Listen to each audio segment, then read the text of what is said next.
예, 진보정의당 서기호 의원입니다. 방금 전에 이제 김영훈 변호사님께서 법원에 재직을 하다가 이제 퇴직하셔서 변호사 하고 계신 것으로 알고 있는데요, 맞습니까? 예, 맞습니다. 방금 전에 이제 정관예우는 없다. 본인이 적어도 그런 정관예우에 따라서 재판한 사례가 없다 이렇게 말씀하셨는데 그럼에도 불구하고 국민들은 다 정관예우가 있다고 믿고 있고요. 그렇기 때문에 오늘 공청회를 정관예우를 어떻게 통제할 것이냐 공청회도 하는 거 아니겠습니까? 그 그래서 부분이 본인이 제 말씀 제가 질의하는 그냥 취지는 김용훈 변호사님께서는 이제 개인적으로 그런 일이 없었다 할지라도 주위에서 그런 사례를 이제 간접적으로 목격을 했거나 또는 어떤 유무죄가 갈리는 부분이나 승패가 갈리는 부분에서는 사실상 그 부분에 영향을 미친다고는 저도 생각을 안 합니다만은 재량이 있는 영역에서 징역 1년을 할 거냐 10개월을 할 거냐 이건 2개월 차이기 때문에 굉장히 재량의 영역이 있는 거거든요. 그리고 집행유예를 할 거냐 실형을 선고할 거냐에 대해서는 애매한 사안이 있습니다. 그럴 때에는 적용 그 정관예우가 작동할 수도 있다.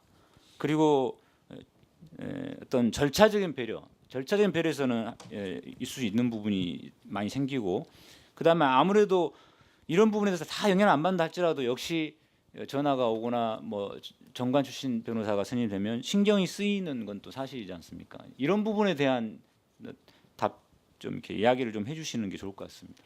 예, 그 부분에 대해서 그러면 뭐 제 개인적인 경험을 섞어가지고 말씀드리기 좀 미안합니다만은 그 한번 그 제가 재판을 하는 입장하고 받는 입장하고 바뀌어 보니까 더 절실하게 많이 느꼈는데 재판을 받다 보면은 꼭 전관예우 문제 때문이 아니라 상대방 변호사하고 재판부하고 좀 친한가 이런 느낌을 받을 때가 사실 있습니다.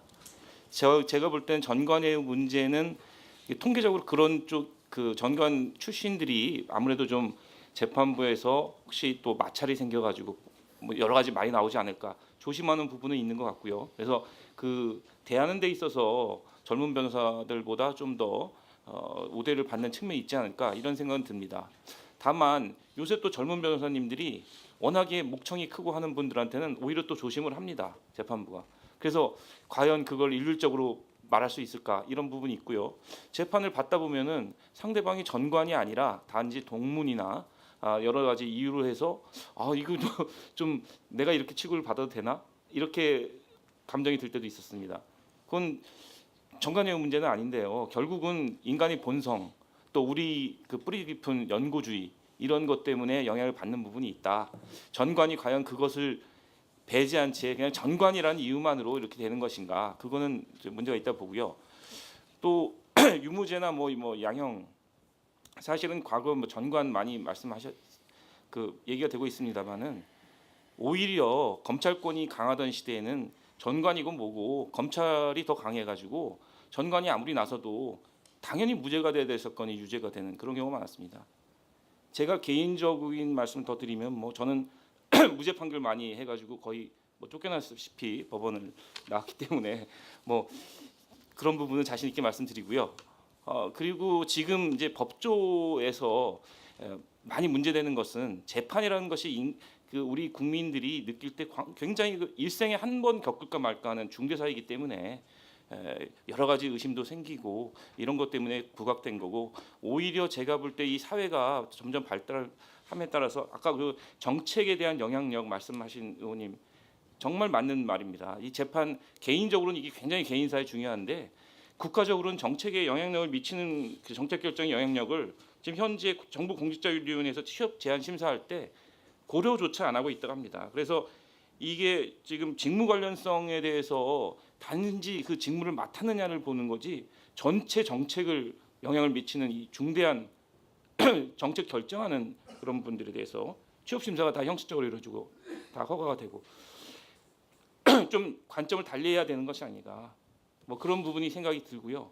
그리고 지금 현재 또 로펌에 집중이 되다 보니까 사실 아까 그 솔직한 심정으로 개인 변호사들이 전관예우 받던 시대는 이미 끝났다. 역시 입법 잘 됐다. 변호사법 2011년 개정 이걸 통해서 수임 제한을 통해서 정말 잘된 입법이고 이를 통해서 그런 그 재판에 있어서 불씨는 점점 우리가 그 국민들에게 홍보를 통해서 알려드리면 된다 이렇게 보고요. 전체 국가 정책 이 부분에 대해서 전관을 좀 더 강조를 해서 드리고 싶은 그런 생각입니다. 오히려 저는 제 경험하고 반대입니다. 예. 이쪽하고 지금 이제 좀 길어졌는데요. 그 제가 이 질의했던 취지는 이겁니다. 지금 현직 판사, 검사 누구에게 물어봐도 정관예우 있냐고 물어보면 없다고 대답을 할 겁니다. 왜냐하면 그거를 있다고 이야기하는 순간 제 얼굴에 침 뱉기가 되고 사실상 어떤 방어 본능이 작동을 하기 때문에 그렇게 답변을 하는 것 같고요. 저 역시도 판사로 재직 시절에 그런 뭐 정관예우가 있다라고 저도 이렇게 단정적으로 이야기하기 좀 어려웠는데 막상 이제 이 의원이 되고 보니 그리고 또 김용훈 변호사님도 변호사로서 재판을 받는 입장에서 보면은 정관예우가 작동하는 것 같다는 느낌을 분명히 받지 않습니까? 그래서 국민들이 실제로 존재한다고 믿어지는 게 더 문제다. 이게 어느 분이 이렇게 쓰셨는데요. 존재하는 가의 문제보다도 이건 결국은 실제 존재한다는 것을 전제로 해서 자꾸 이야기를 해야지 뭔가 정관예우가 없다라는 걸 자꾸 강조하는 것은 좀 무의미하지 않는가 이런 생각이 들어서 질의를 하게 됐던 것이고요. 그다음에 지금 방금 말씀하셨던 것처럼 개인 변호사의 정관예우보다도 더 심각한 문제가 제기되는 게 이제 로펌의 문제입니다. 로펌에서 정관예우 이 문제가 좀 더 심각해지고 있는데 지금 민경환 변호사님께서 여러 가지 구체적인 방안들이 많이 제시되셨는데 로펌에 대한 통제 부분이 혹시 좀 더 생각해 보신 게 있는지 답변을 해주시면 감사하겠고요. 한 가지 더 질의를 하자면 김용환 변호사 여기에 대한 어떤 해결책이 혹시 있으신지. 예, 지금 법률 시장 개방을 맞이해서 지금 해외 로펌 이 부분에 대해서 잠깐 김용훈 변호사님한테 질의한 게 아니고요. 김용훈 변호사님이 제기하신 풍선 효과 부분 해외 로펌에 대한 그 역차별 문제 으로 인한 역차별 문제 이거에 대해서도 혹시 민경환 변호사님께서 혹시 대안으로 생각하고 계신 게 있는지 이걸 질의한 겁니다.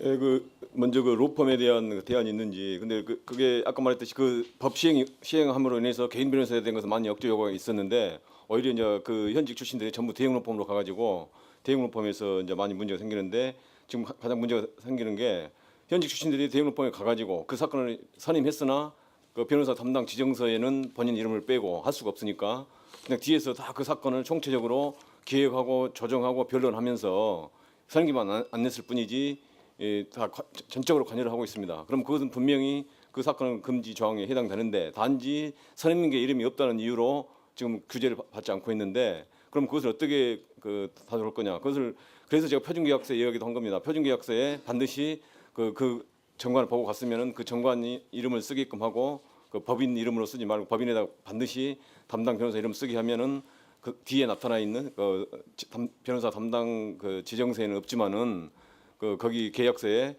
거시가 될 수 있을 것 같고요. 그래서 또 좀 통제가 될 것 같고 또 하나는 풍선 효과는 아직 외국 로펌이 안 왔기 때문에 잘 모르겠지만 어느 정도 부작용이 있고 우리 국민들이 형사사건 다른 사건에서 얼마나 외국 로펌이 지금 법정에는 관여할 수도 없고 또 한국 변호사를 몇 년간은 채용할 수도 없는데 정관 외부 부분에서는 뭐 5년 10년 후에 완전 개방이 됐을 때는 부작용이 나타날지 모르지만 당분간은 나타나지 않을 것 같습니다. 왜냐하면 법정 변론도 할 수도 없고 한국 변호사도 고용할 수도 없습니다. 그렇기 때문에 저는 애국법 전문만 할 수 있을 뿐이지 그렇기 때문에 당장 3, 4년, 4, 5년 내에는 부작용이 없을 것 같고요. 만약 부작용이 나타난다면 그때는 애국 로펌에 대해 한국 로펌과 똑같이 같은 조건으로 규제를 하면 될 것 같습니다.